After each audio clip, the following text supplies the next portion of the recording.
Well, hello there and welcome to another Haze and White based tutorial. I'm Evil and today I'll be showing you how to play one of our favorite tracks called Blue.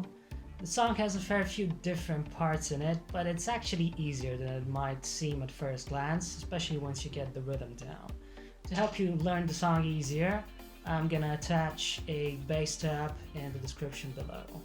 So for this, all you need is your bass, obviously, a pick, and an octave pedal. I'm gonna show you mine, but if you don't have one, don't worry about it. There's ways to go around it. You also most definitely need something blue. Okay, so let's start off with the intro and verse. It's the simple 8th note rhythm. It's on the following notes: C, which is the 3rd fret on the A string, followed by D, which is the 5th fret on the A string.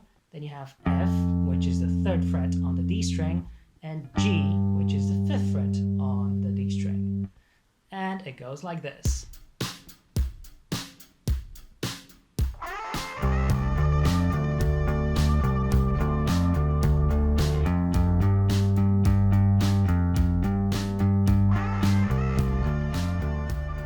Next off we have the pre-chorus. It's a little bit trickier because there's a lot of slides up and down the neck. It's mostly the same notes, apart from an added E here on the 7th fret of the A string. So most notes are played on the A string, sliding up and down, so that you can then hit the octave above.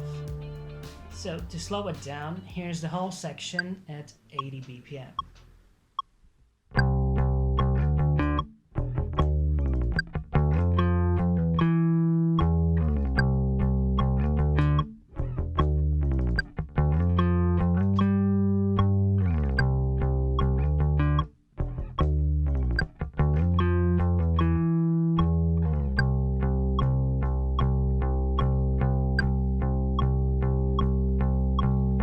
So to break it down, here's what we have.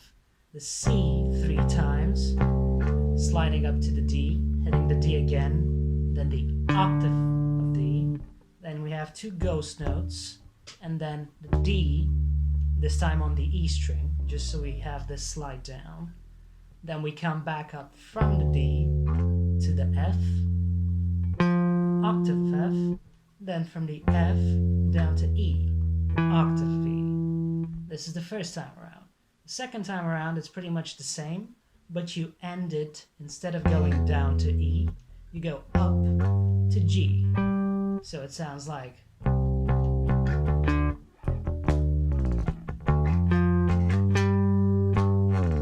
This is the second time.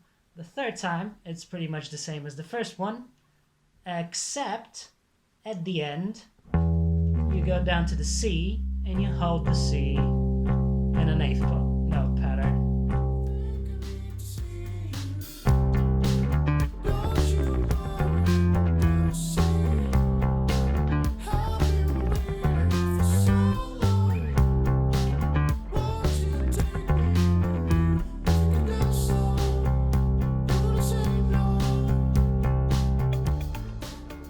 So now that you've got the pre-chorus down, next up naturally comes the chorus.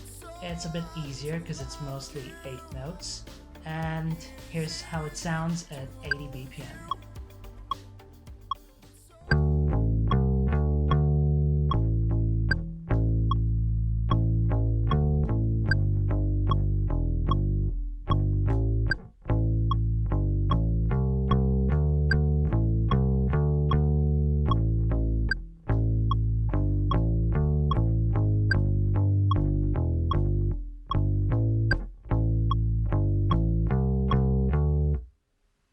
And now let's hear it with the track at full speed.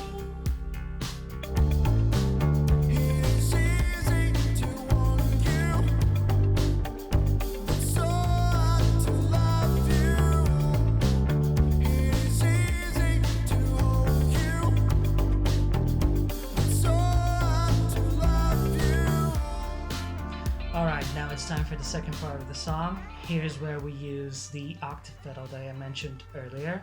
Don't worry if you don't have one, you can always play what I'm playing, just instead of being up here, play it down here. So why are we using an octave? Because it sounds mean.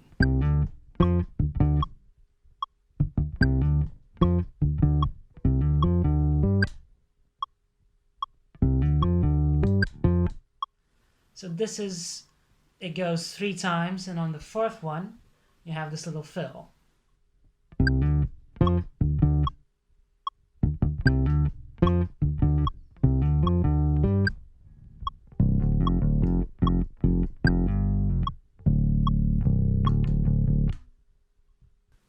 Immediately after that fill comes the next part, which is played without the octave pedal.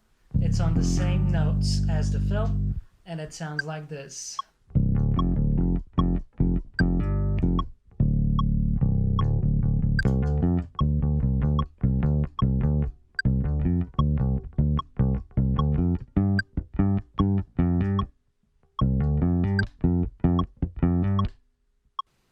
And afterwards, at the end of the song, it's pretty much the same as this one, but again, up here with the octave pedal and slightly fewer notes.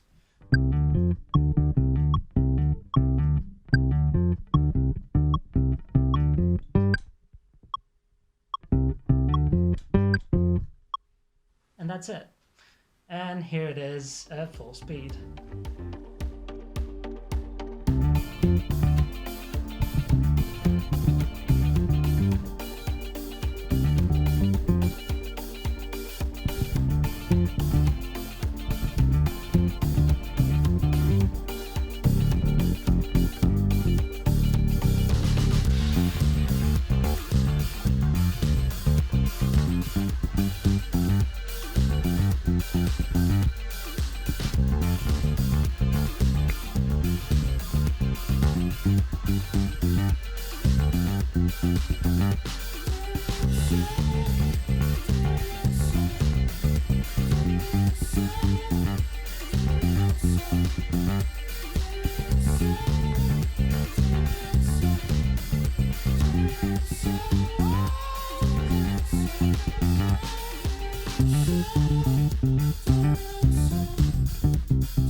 Whoa, that took a while, didn't it? Well, if you've made it this far, then congratulations, you're truly inspired to learn this song. So, if you want to find out what inspired me to create this riff, check out this band called Parcels.